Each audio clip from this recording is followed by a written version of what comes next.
Hi, everyone. I want to welcome everybody to this NeoMasculinity Solutions crew interview series. And I have with me today Dan Ploger. Let me tell you a little bit about him, and then he can tell you more about himself. So I'm not going to waste too much time with this, but because we really want to get to the heart of the matter. But I met Dan 8, maybe 9 years ago in a guitar playing class. How to learn it was a basic course. It was like at a vocational school. And here's this older guy, a couple years older than me, with his hair in a ponytail. And I wore a t-shirt one day that said something like, a veteran. And Dan came up in the hallway and he goes, "You a veteran?" And I'm looking at him, right? And I said, "Yes, sir, I'm a veteran. Are you?" He goes, "Yep." So we just hit it off. We had an interest in guitars. He was United States Army combat veteran from Vietnam. I was a non-combat veteran, but we struck up a conversation. And what we found out very quickly was we thought about things that most people don't think about. And from what I mean, like philosophies and um, higher consciousness and things like this. And I didn't expect that from him initially. But once we got into our conversations and we would go meet and play guitar, and then we would meet at places and have lunch, learned very quickly that Dan was a guy that you want in your foxhole.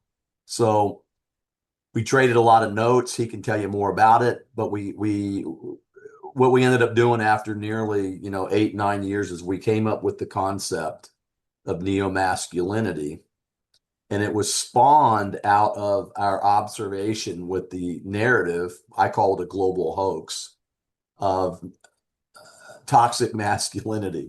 We talked a lot about it. We talked about why every time you hear the word masculinity, we hear toxicity. So we looked up the word neo-masculinity, and what we found was that common popular online definition that we found on Google was neo-masculinity was a new form of masculinity. I don't know what new form of masculinity, but a new form of masculinity that implicitly implied that a man could not be masculine unless he embraced, quote, changing social norms, unquote.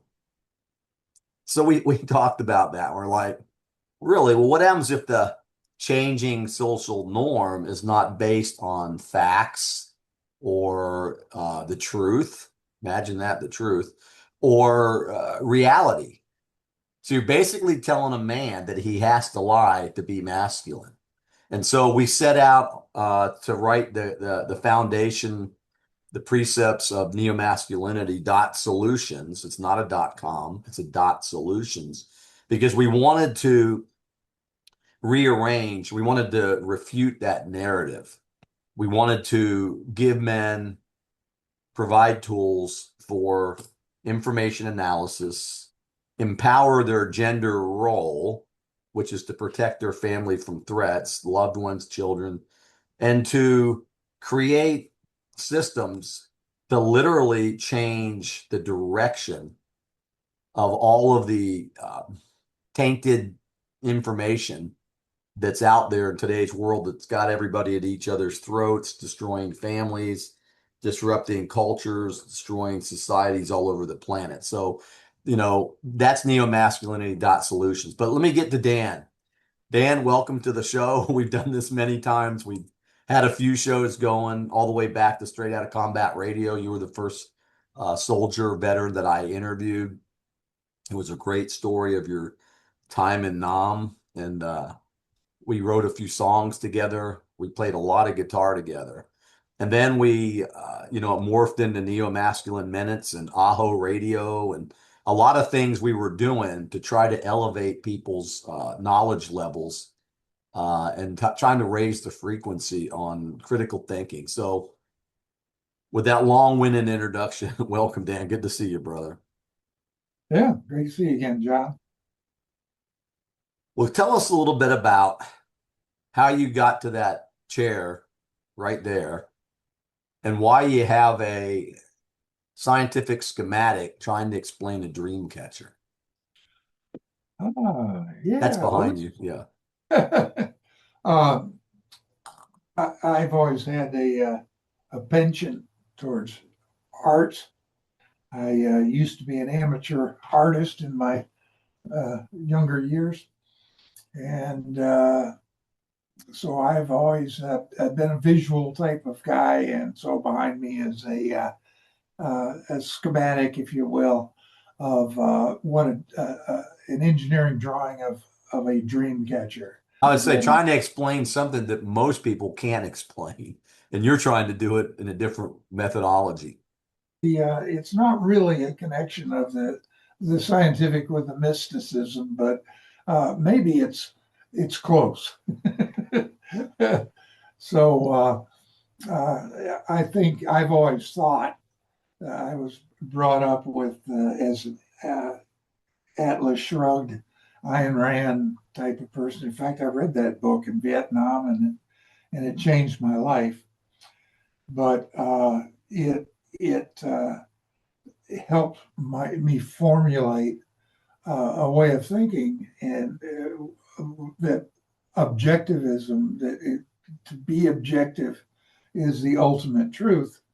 And but as my thinking matured, I came to realize that uh, just because you can't explain something objectively doesn't mean that it doesn't exist. And so I've always I fancied myself a polymath, which for those that don't know, it's somebody who's interested in everything and is still trying to figure out what he wants to do when he grows up. So I've been interested in uh, the connection between what the objective world and the world that we really don't know very much about, but we cannot afford to ignore it because it represents such a large part of our makeup, our everybody's psyche, everybody's the spirit world, if you will. And so I have proceeded on my life's journey uh, without being able to answer the questions that I wish I could answer. But nonetheless, I keep trying. That's great. You know, one thing that we've talked about in today's digital world, now we have AI that does everything for you intellectually, um, is intellectual laziness. I know you got your engineering degree, I think from Michigan State, the Spartans, and then you went on to operate to create, founded, and operated a multi-million dollar operation that helped big corporations in the automobile industry save millions of dollars in production, which is kind of an accomplishment in and of itself. It's not easy to do that, but we got to when we got to this digital age of continuous and constant information, and what we quickly discovered, Dan, on his deep dive, was that there's various forms of information. Most forms of information are unreliable. We know them as propaganda, misinformation, disinformation, malinformation, the social media noisy information, like I just said, now AI. And then the last bit of information, which nowadays seems like the smallest percentage, is the reliable information. So, in your investigation, what do you think is the biggest hurdle for human beings that are being bombarded with this constant flow of information? Because I know you have a philosophy on that. Yeah, very powerful. I think that, and I've expressed in a number of uh, different forums, is that mankind's largest and most difficult responsibility is going to be to discern the difference between good information and unreliable information. And that is humankind's job in a nutshell. Uh, this is my research has led me to believe in the study of information theory, which was absolutely an awesome experience. But that uh, everything is based upon information. I think you and I did a little exercise once when we looked at the 36 stratagems by I can't remember It was, the yeah, it was the author. 36 stratagems by one of those ancient Chinese generals. Yeah, Sun yes, Tzu. Sun Tzu, was it? Or, or yeah. somebody. Yeah, and when we dissected them, we realized that well over 50% of them, of the stratagems, involve deception and deception of of what you're doing to your enemy and how you're presenting yourself in a theater of combat, if you will. And uh, that was surprising in itself. And I guess we looked at the Ten Commandments, and we found that what seven of them were about information. And it turns out that uh, that maybe we as human beings are really about information, and it's about that very topic, that the ability to discern good from false information is integral and a requirement of being a human being, or being any life form for that matter.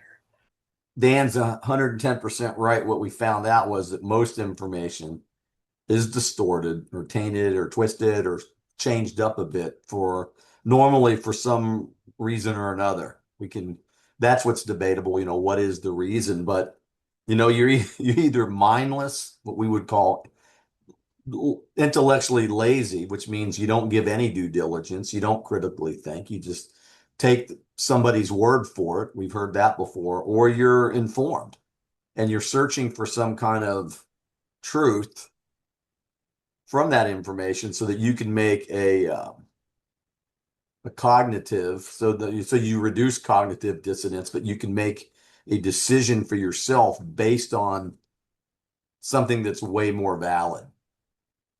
And it's a tall order because in today's day and age, I remember, Dan, when we grew up, we had like three networks, right? And then the television signed off at night, and it was all staticky with the barcode or whatever. And you could basically believe a great majority of what you heard because those journalists were normally very professional and trying to give you the closest to reality that they could. And then somewhere it's changed because now you got streaming television, you got network cable, you've got hundreds and hundreds and hundreds of channels all around the globe now with access to them, and streaming news and social media stuff. I mean, like constant, nonstop. It's to the point to where it's very overwhelming. And I think, Dan, in one of your studies, you found out that the human brain is incapable of analyzing so much information without a breakdown in the organism. Yeah. uh, we are dependent upon the information that we receive from the very basic uh, necessities that are involved with just being a human being, and doing the things that are necessary to sustain life. But it goes beyond that, and that even to the subject we were talking about earlier, is beyond what we have the ability to measure in a physics lab, for instance. Uh, we're finding out all sorts. You're talking about information.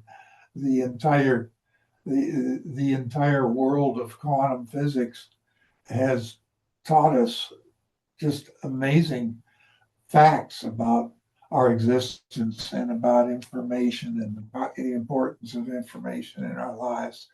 And there are a number of theories, of course. One is that stands out is the premise presented in the Matrix movie, that that we're if you will, we're a simulation, perhaps, and there's a simulated world and an actual world, and uh, it's our choice as to which we choose to belong to, and that's a very important choice. Uh, but in theory, uh, that's possible that the simulation exists and that we are nothing but code. But somehow there's still a translation uh, in our existence between knowledge, code, and information content of a message. And there's a grand connection. And quantum physics has taught us that we have the ability to influence the outcome of scientific experiments based upon our presuppositions, and it's entirely opened a world that I guess I should speak for myself, thought it really didn't exist except in prayer books or uh, metaphysical discussions. But it turns out that we are the products of the information we receive. And it's very important what information we decide is important information. And that determines to a large extent who we are. And it's information is something that exists at a more fundamental level, even than life itself. Uh, but that just opens up another avenue for us to uh, explore further. So the philosophical questions, these are the type of things that have always interested me. And uh, these little coincidences we see between the connections of say the Tibetan monks and what they're trying to do with their lives and their existences, uh, and what we're taught about happens in quantum physics are very much in line with one another. So the world may seem more scattered and a product of algorithms, but no, it's much more than that, and requires a lot more thought and reflection by those uh, the curious minds, shall we say. One of the first things that we discovered, and I know you can speak to this in our Intel search on information and information systems or processes in the human mind, is that we observed early on that it appeared that a lot of human beings had abandoned their intuition, that unique fight or flight decision-making process where you have to make a decision, based on the information that's coming. Should I stay and fight or should I run? And what was interesting was, things were being said that would give you goosebumps on your arms or hairs raised on the back of your neck, but there was no resistance. They were following it anyways, even though intuitively they felt at some level, we saw this in how people were acting to the outside information, and it kind of blew us away. And as a result, the reignition of human intuition came an integral part of the NeoMasculinity Solutions process or company. And I think that, that's your first line of defense as a human being when it comes to information, is that intuition. Without intuition, there can be no positive. This is just, again, me speaking for myself, just based on what we've studied. There can be no baseline critical thinking unless your intuition is kicked in. It can't be all intuition. and it can't be all critical thinking. There's got to be some human element to it. That's kind of what we found out when we wrote that Sentinel Handbook. Yeah, yeah, yeah. Well, yeah, there are a lot of eye-opening thoughts in that Sentinel Handbook. One was it for the first time in the history of the world, uh, we didn't need to destroy our enemies. We could, it turns out, we can just destroy our enemies uh, internally uh, by misinformation, by misleading information. And so we really don't need bombs anymore. We can do everything that we'd hoped to do to our enemy without bombs. And that way we don't have to destroy cities and rebuild, which is a horrible waste. We can just whatever put whatever germ of thought has into the enemy and let that be your guide. Exactly. And all of this kind of morphed and synced up really well for us. I know that when we started to look at critical thinking and we started to look at genders, not as identities, but as vintage gender roles, things that have been going on for centuries in this flip-flop with this toxic masculinity. And we were like, well, why would they want to emasculate men? That's just, was a rhetorical question that we came. Well, the traditional purpose or mission of a male, masculine man, is to protect his family and loved ones from threats. And if you can take away the man from the family or group or community or society module, then you can expose people to mass manipulation, power and control by others. And so we saw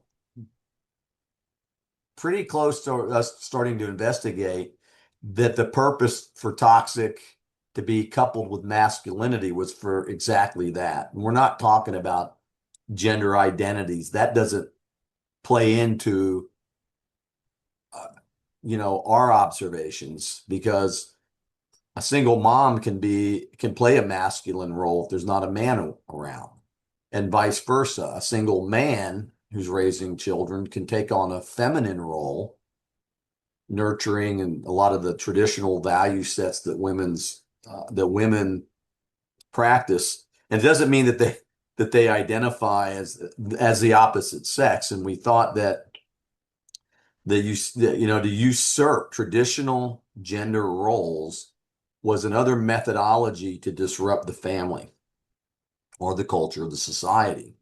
And so that's when we came up with the Sentinel Handbook that we just mentioned, but also the Human Information Sniff Test. We call it the HIST. It's in that little book, but which is a process by which you can analyze information at a very basic level. My research in 2006 led me to the knowledge that we really have two processing systems in our head. One is made for quick decision making, life or death decision making, and the other system is for more careful analysis, objectivity based analysis of any problems. But for anybody, so there are these two opposing thought processes in our heads. Every one of us has this. And one is the intuitive brain, and the other is the objective brain, if you will. And to deny one or the other is to deny one half of your intelligence. And I don't know about you, John, but I know I couldn't get through life with only my half of my intellect. I would have never been successful in doing what I was doing, attracted to do. Our intellect and our is comprised of an objective component, and it's comprised of an intuitive component. And these, each is a necessary part of our psyche and is required based upon animal situations where we have, fight to survive situations. These are, don't sell yourself short. Don't dismiss an intuitive thought because you don't think that you've done enough research or whatever the reasons may be. So that was quite an observation, an important observation to me to recognize how important our intuitive senses are.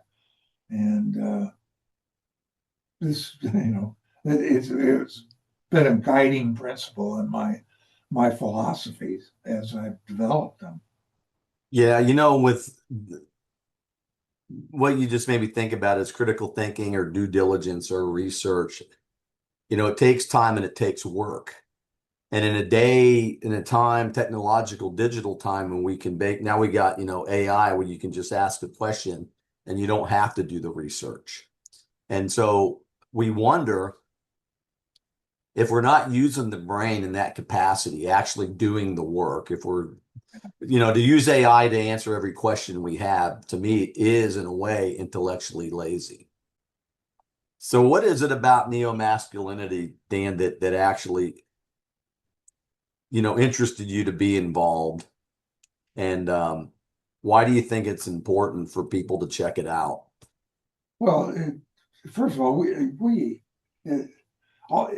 that can watch YouTube for an hour can see why we need some sort of counter force to the feminization of the world. I don't know what happened to the world that it decided that women are the best solutions to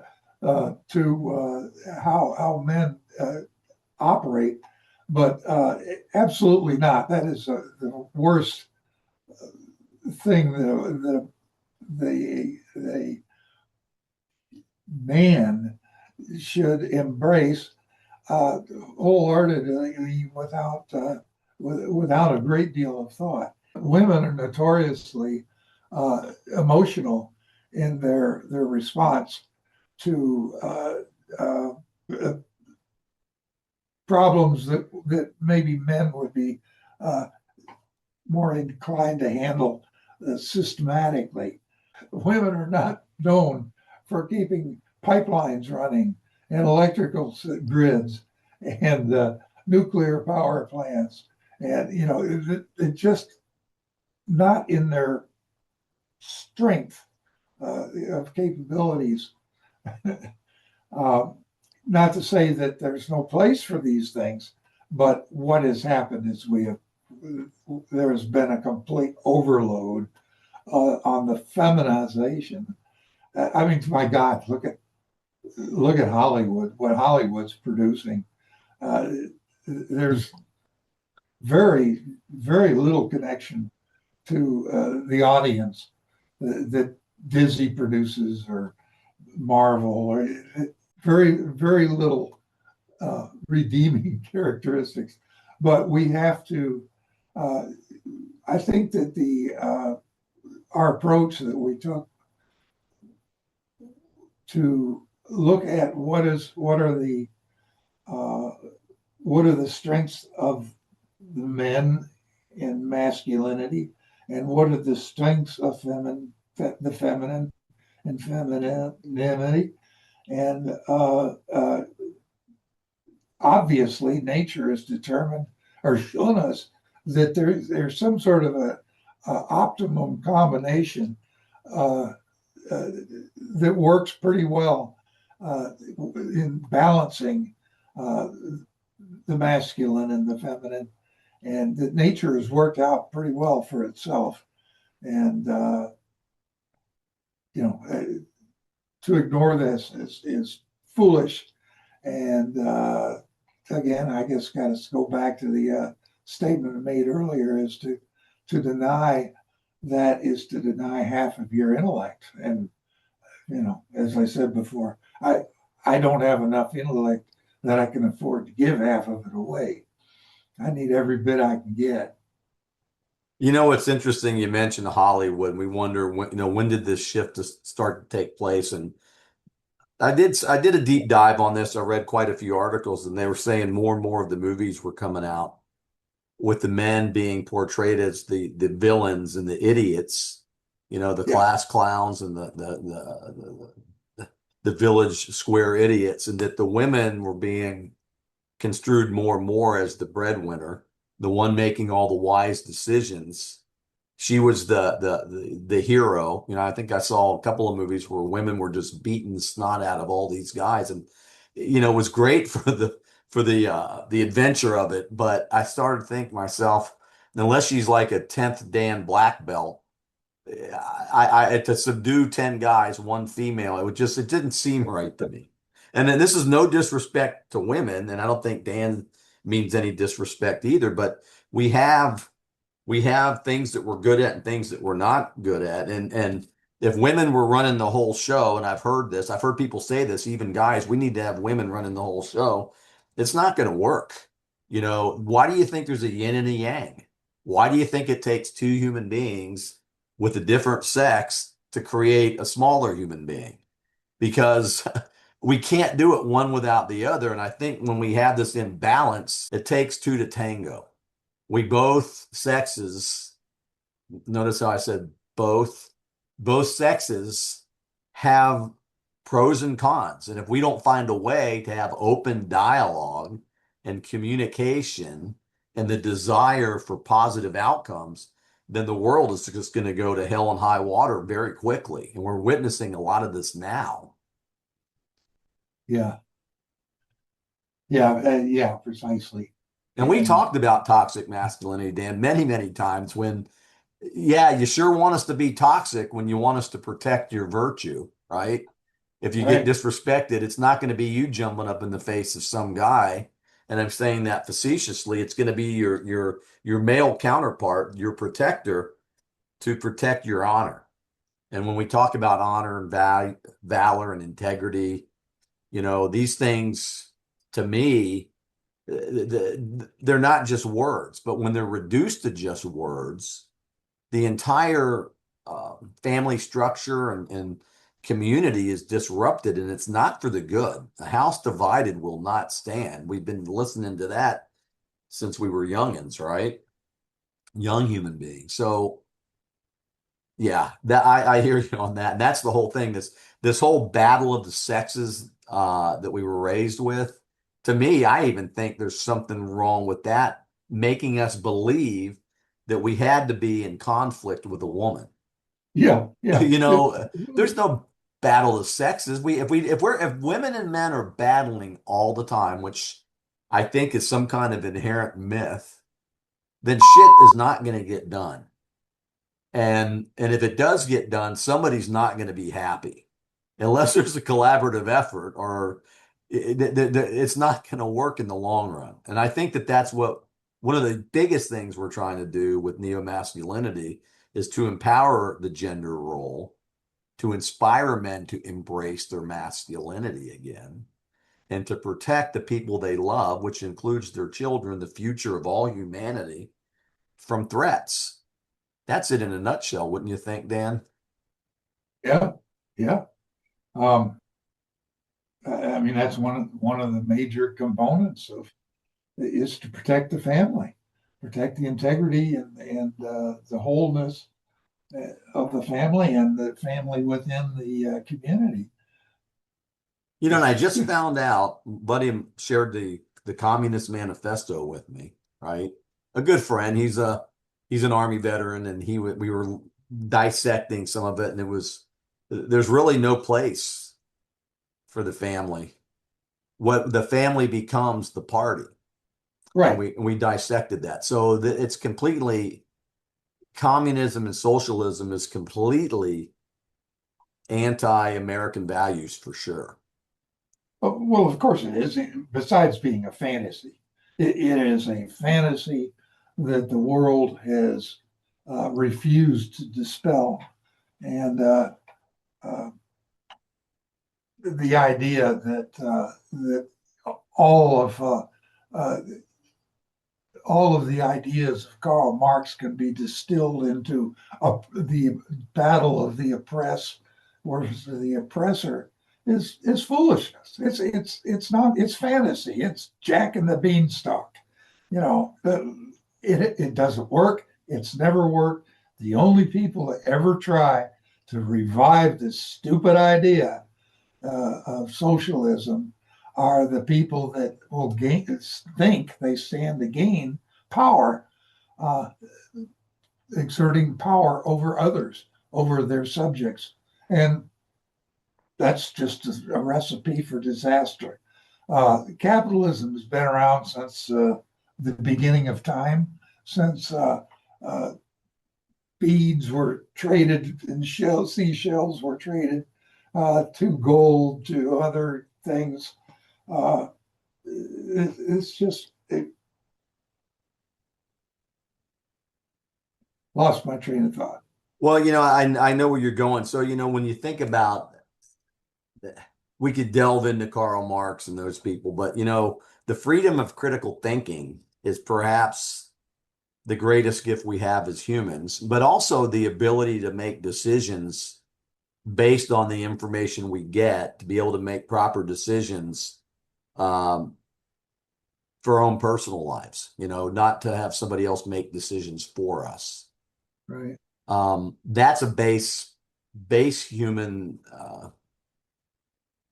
capabilities, and anytime you stamp out critical thinking, you destroy fundamental creativity. And those artists and philosophers and writers and poets and movie makers and musicians all know that without creative fundamental creativity, we'd all be listening to one drum beat on the drum, and Exactly. life wouldn't work. Yeah, exactly. So yeah, so we are in a constant struggle of maybe good versus evil, power and control versus freedom and fundamental creativity. And I think it's been a struggle since day one. And now that we're in this digital world where people can send messages immediately en masse, like, the opportunity for disruption and for nefarious affairs can take hold, and we observe it every day, especially the more aware we become. Awareness, higher consciousness, and then that emotional state of courage, which is the step off point from getting Yeah, out of anger and fear and hatred, and those things that bring humankind or mankind down into the realms of actually using your brain for what it was meant to be used for. Which, yeah, if you look at the second law of thermodynamics, which you taught me, all systems given time degrade into chaos and conflict. And what is it that brings us back out of that? It's fundamental creativity. It's life itself. right. Um, That's my research has led me to believe that that's the ultimate goal and of all life forms is creativity, and that's the highest expression of life, and it's pretty important. It's uh, we're not as human beings put on this earth to just be stagnant and to live life peacefully. We're put here to accomplish things, and the things that we're put here to accomplish include physics, include science, include math, include psychology, include all creativity, and not just Hollywood creativity, which really is very. it is a fantasy world. Yeah. It is a fantasy world. Why on earth would anybody look to somebody who spends their entire career trying to act like somebody they're not And why would we look to these people for uh, uh, uh, moral as a moral compass and guidepost? It's absolutely foolishness, and they belong exactly where they are in Hollywood, as they're doing what they should be doing. But the point is, nobody should be listening to a word the fucking they're saying. That's a great statement. And it's a great question too. And you know, it gives us time to pause, and even common sense tells you, somebody that's insulated, makes a lot of money, probably never really had a business of their own, is going to tell us how to run our lives when they've been married 9 times, and not to Yeah. pass judgment, but let's shift gears. Let's get a little bit more personal before we get close to the end of our conversation. Dan, what's your favorite movie of all time, if you had to Ooh. pick one? Hmm.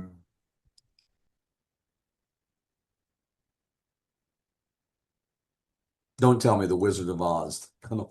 uh, Just saying. uh, no, I really, let's see. No, I have such an interest in uh, my entertainment interests follow right along with my uh, other interests where uh, I really don't. There are some movies that probably were, that have some philosophical messages, but that people should pay attention to. Uh, but I usually don't think in terms of movies, uh, long stories. It's more, uh, you really stumped me here. I really don't Well, know. well, think about it. You might come up with one, but how about one that you probably know pretty well? You mentioned Ayn Rand, but what's your favorite book? Oh well, that had to do with that's a series of books, but yeah, that was a very it was it was an important book to me, and Atlas Shrugged, and it one thing it did for me, it really set me on a wrong track as far as spiritualism, but it really it just made me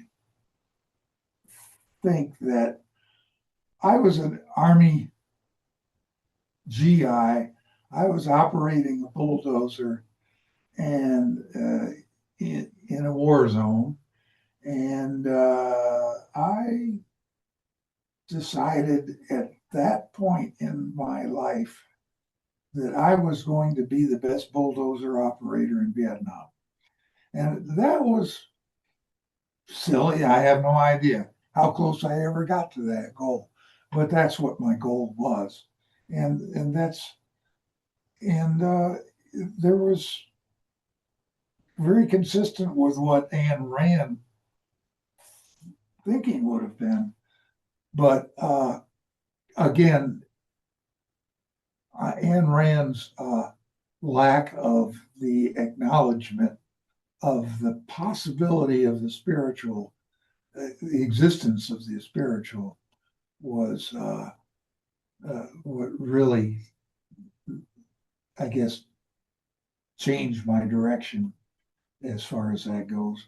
I never was a great reader. I just didn't have a lot of talent for reading.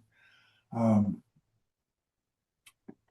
so, when the books that I read tended to be uh, uh, technical oriented, and quantum physics would be something that would be very always has interested me. Uh, Well, but yeah, as far as I wish I could just have a really snappy answer, but I don't. it's fair enough. So how about, do you have well, I got an easy one for you. What's your favorite color?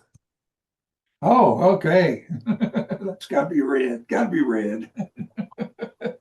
Okay, that's easy. See, come on. Well, how about your favorite song? We've got two more questions about your favorites, and then we're gonna leave or end with some wisdom from you and I'll ask you the question. But how about your favorite song? I like just about anything Bob Dylan did because uh, just was really a true artist and somebody who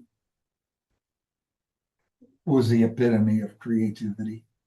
Uh, so just about anything in along those lines. I set out. I guess maybe this would be a story that would tell a little bit more about me.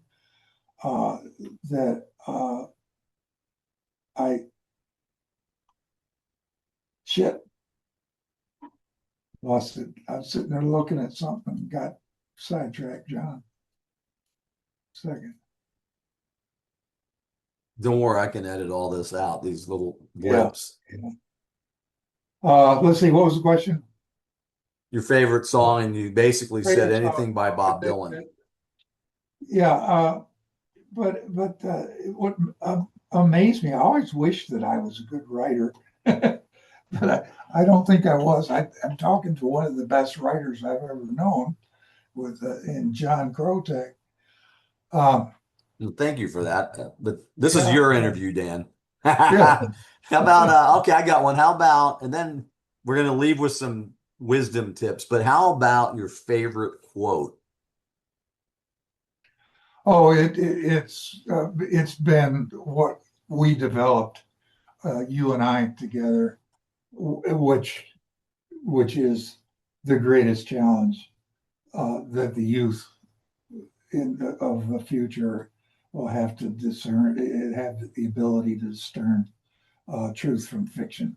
That's what is it you can believe and what is it you can't believe, and that's the core. That is such a core, and we see the constant assault uh, upon us, and It's relentless. Yeah, these it's poor kids nowadays, we yeah, I don't know how, and then yeah. I don't know what are you going to do with this artificial intelligence when you can do a term paper that's When they as can good write as the any whole term paper. paper any college kid could have done, and but you accomplish nothing. What's the value of knowledge to the individual receiver? There's a good question for you. What is why is it important? Why is it important that students today do their own work? Or even though they can't write the perfect uh, essay, that they can do a good job of thinking about it and what to say. And is the thinking more important than the finished polished product? I think it is. So I think maybe this is a case where we need to look at imperfection as a badge of honor, perhaps, because perfection is going to be available to everyone. I'm writing that quote down because I know we can use it.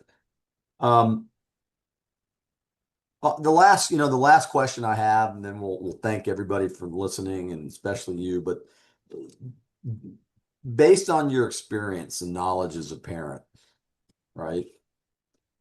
What are three things that a parent can do right now to protect their children, young adults, from the threats of propaganda? Just three things that you can think of right off the top of your head. Uh, uh, Education would be number one. Put that information, that knowledge in the heads so that it's accessible to the young generation. I think that's awesome. Let's see.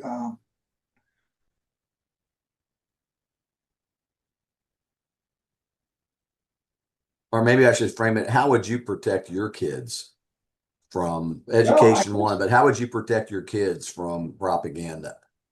well, I don't think you can. I think that that's what critical thinking's about, is giving the kids the tools to manage misinformation. Uh, it's like bullying. The solution to bullying is either get out of the situation you're in or fight back. And, there's only those two options. And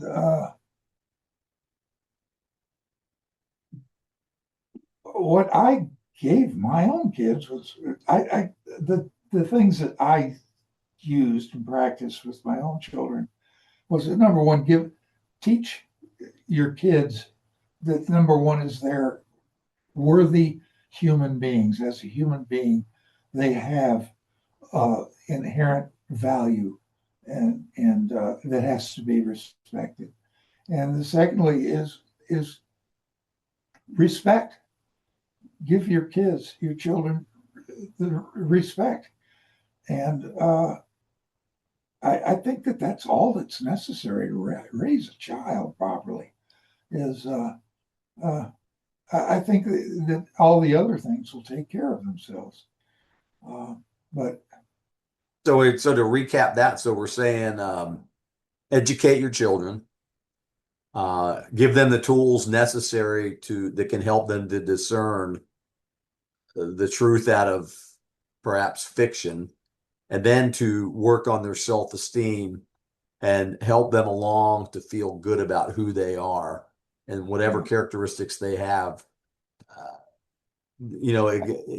magnify the good ones. yeah, But I at the same time, told yeah. you were a better writer than I was. Well, but I like, I like that, imperfection might be a badge of honor. And, Yeah. not every child's the same. So, well, Dan, thank you. It's been just like old times, remember? And Yeah. I appreciate you giving us the time here, and I appreciate the audience listening to, Army brothers talk about things that are really relevant in today's digital world. And look forward to our next conversation. And let's just keep going. We Yeah. have we have a lot of work to do, so we're not finished yet. And please, if you get a chance, please visit neomasculinity.solutions. We have the Sentinel handbook on there. It's $10. I mean, it's a genesis to learn more about critical thinking and information. And then we also have the Brain Freeze mini course, which I encourage every parent, single or still, with your spouse, to buy and to watch it with your kids. It's called Brain Freeze. And we're also working on 4 master classes. One of them is up. You'll see the other 3 by the end of the year. And next year, we're super excited that we will have the Brainery curricula available in 4 different silos where we actually train brains, not grains. And it'll be a curricula on reignition of intuition and critical thinking and logic and reason and common sense and all the good things that human beings need to live positive lives with a higher consciousness, of course. Anything, Dan, to close with, or you think we've done it? Uh, you've exhausted myself. Well, you're good. Well, I appreciate you, brother. Yeah, I've always appreciate your thoughts, John, and it's always with you. It's always an information sharing endeavor. So, and I look forward to them always. Well, we didn't even get into plant medicines. That'll have to be one down the road. Yeah, The spiritual connection between uh, plant medicine and the cosmos. That's another yeah, thing we can talk about. But thanks, Dan, and it is always a pleasure. And we've had some lively conversations, and I look forward to the next one and the continuing on with that history we have. yeah. Great, John. Thank Good you. seeing you. Good to see you.